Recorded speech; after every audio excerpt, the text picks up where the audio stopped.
আরে সীমা, চাটা একটু তাড়াতাড়ি দাও, আর মাত্র 30 মিনিট বাকি খেলা শুরু হতে। আজ টেনশনে আমার বুকটা কাঁপছে। তোমার এই এক রোগ, খেলা তো মাঠের প্লেয়াররা খেলবে, আর এখানে বসে তোমার রক্তচাপ বাড়ছে।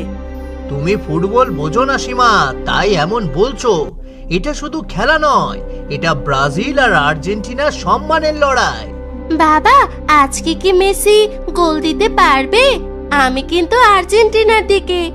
হ্যাঁ মা, আজ মেসি অবশ্যই ম্যাজিক দেখাবে। বেশি অহংকার করো না, ব্রাজিলের 5টা স্টার আছে জার্সিতে, ওটা এমনি এমনি আসেনি। মা, তুমি কি তাহলে ব্রাজিলের সাপোর্টার? না, আমি কোনো দলের সাপোর্টার নই। হঠাৎ করে বিকট শব্দে বজ্রপাত হলো এবং ঘরের সব আলো নিভে গেল। আরে ধুর, এই সময়ে কারেন্টটা চলে গেল। এখন আমি খেলা দেখবো কি করে?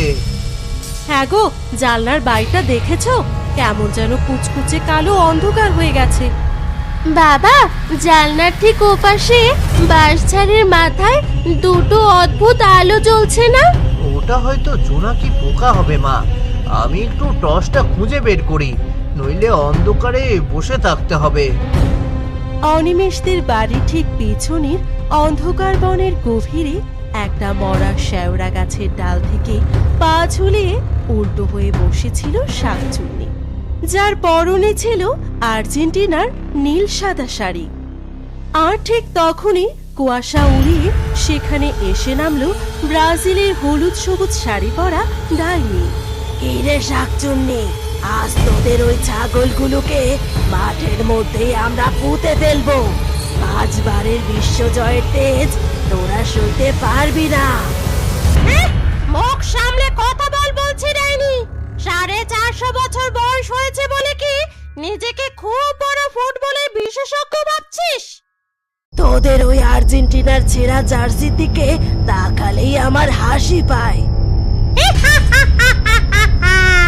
গতবার তোদের ঘরের মাঠে ঢুকে কাপ ছিনিয়ে এনেছিলাম, মনে আছে? ওটা তো একটা দুর্ঘটনা ছিল। আমার জাদুদণ্ড আজ ব্রাজিলের জয় ঘোষণা করবে। রাগ তোর ভাঙা জাদুদণ্ড! আমাদের ফুটবলের জাদুকর যখন বলে পায়ে দৌড়াবে, তখন সবাই পিছনে গিয়ে লুকাবে। এত বড় কথা! এক ফু দিয়ে তোকে শেওড়া গাছ থেকে মাটিতে আছড়ে ফেলে দেব। আমার ফুটবলটা ওই ঝোপের ভিতরে এসে পড়েছে। মা বলেছিল বনের ভিতরে না আসতে, কিন্তু বলটা ছাড়া আমি খেলবো কি করে? কে রে তুই? এতটুকু একটা মানুষের বাচ্চা আমার বনের ভিতর ঢুকে পড়ার সাহস কিভাবে হলো তোর? কি নরম তুলতুলে দেখতে! একে তো আজ রাতে চিবিয়ে গেলে আমার জিভের স্বাদ ফিরে আসবে। ওরে বাবা, তোমরা কারা? গাছে উল্টো হয়ে ঝুলছো কেন? আমি ডাইনি, আর ও হলো শাকচুন্নি। আমাদের দেখে তোর একটুও ভয় লাগছে না কেন? ভয় পাবো কেন? তোমরা তো খুব সুন্দর জার্সি পরে আছো, একজন হলুদ সবুজ আর আরেকজন নীল সাদা। জার্সি? ও, এই শাড়িকে জার্সি বলছিস? হ্যাঁ রে মেয়ে, আমি আর্জেন্টিনার দলের সমর্থক। আর আমি এই বনের সবচেয়ে বড় ব্রাজিল ভক্ত। তুই কার দলের শুনি? যদি ভুল দলের কথা বলিস তবে তোকে কাঁচা চিবিয়ে খাবো। আমি তো ফুটবল ভালোবাসি, মেসির খেলাও ভালো লাগে, আর নেইমারের বোলিংও দারুণ লাগে। তোমরা ঝগড়া করছো কেন? শুনলে ডাইনি, এই বাচ্চা মেয়েও মেসির ভক্ত। আর্জেন্টিনার জয় আজকে সুনিশ্চিত। চুপ কর শাকচুন্নি, এই মেয়েটা আসলে নিরপেক্ষ হওয়ার ভান করছে। তোমরা এভাবে মুখে মুখে ঝগড়া না করে একটা ছোট খেলা খেলছো না কেন? এই তো আমার বলটা এখানে আছে। হ্যাঁ, ম্যাচ খেলবো এই ডাইনির সাথে? ও তো জাদুদণ্ড দিয়ে বলটাকে পুড়িয়ে দেবে। আমি কোনো জাদু শক্তি ব্যবহার করব না। যদি সাহস থাকে তবে আয়, সামনাসামনি খেলি। যে জিতবে এই বনটা তার দলের হবে। হ্যাঁ হ্যাঁ, আমি রাজি, কিন্তু আমাদের তো গোলকিপার নেই। আমরা একা একা কিভাবে পেনাল্টি খেলবো? আমার বাবাকে নিয়ে আসি। আমার বাবা খুব ভালো গোলকিপিং করতে পারে, কিন্তু তোমরা যদি আমাদের ক্ষতি করো।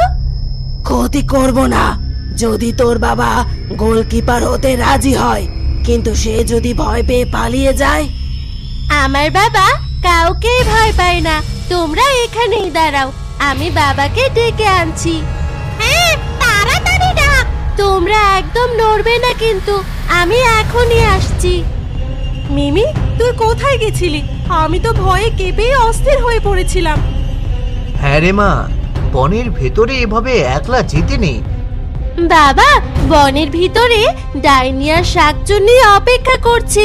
ওরা তোমার সাথে ফুটবল খেলতে চায়। ওরে বাবারে, এসব কি অলক্ষণে কথা বলছিস মিমি? ভূত আবার ফুটবল খেলবে কি করে?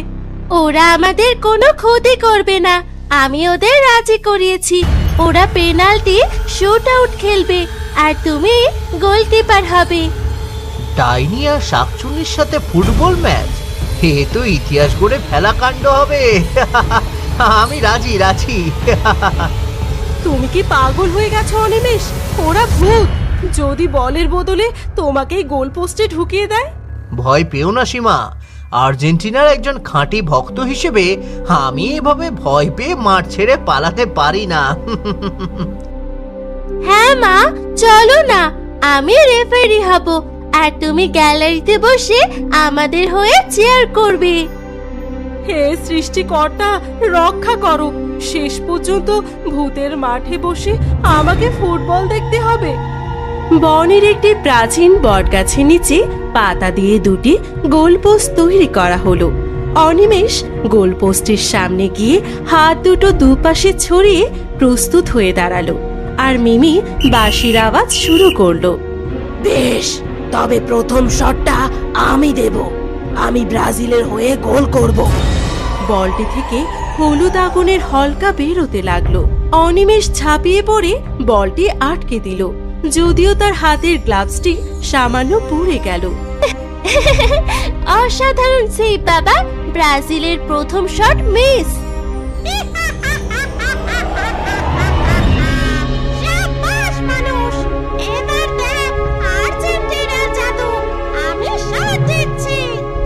শাকচুন্নি বলটি মারতে বাতাসে জমে বরফ হয়ে গেল এবং বলটি নীল বরফের টুকরায় পরিণত হলো। অনিমেষ বলটি আটকাতে গেল, কিন্তু বরফ শীতল বলটি তার বুক ছুঁয়ে সোজা জালে ঢুকে গেল। আমার শেষ শটটি আমি নিজে এমন ভাবে মারবো যে তোর গোল পোস্ট সহ উড়ে যাবি তুই, মানুষের বাচ্চা। না, এটা অন্যায়। তোমরা জাদু ব্যবহার করছো। ফুটবলে কোনো জাদু মন্ত্র চলে না, শুধু পায়ের জাদু চলে। মেয়েটা ঠিকই বলেছে ডাইনি। জাদু মন্ত্র দিয়ে গোল করলে ফুটবলের কোনো মর্যাদা থাকে না। আমরা শুধু পায়ের জোরেই খেলবো।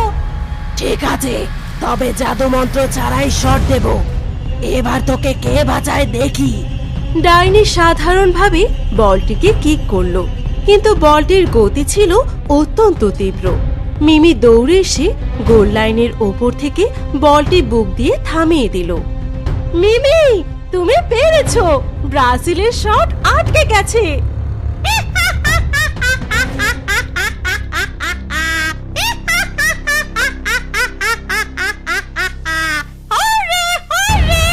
আমরা জিতে গেছি, আমরা জিতে গেছি, আর্জেন্টিনা জয় হয়েছে।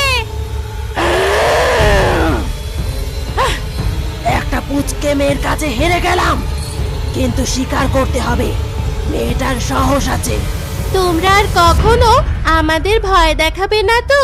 আর কখনো বনের ভিতর ব্রাজিল আর আর্জেন্টিনা নিয়ে মারামারি করবে না তো? হ্যাঁ, আজ থেকে এই বনের ভিতরে কোনো অশান্তি হবে না। আমরা দুজনে মিলে শান্তিতে খেলা করব। হ্যাঁ, আর তোদের এই সাহস দেখে আমি মুগ্ধ। তোরা এখন নিরাপদে বাড়ি যেতে পারিস। চলো মিমি, চলো সীমা, বাড়ি যায়। কারেন্ট বোধহয় চলে এসেছে। টিভির পর্দায় আসল ফাইনালটা এখনো বাকি। হ্যাঁ বাবা, চলো। ভালো থেকো ডাইনি, ভালো থেকো শাকচুন্নি।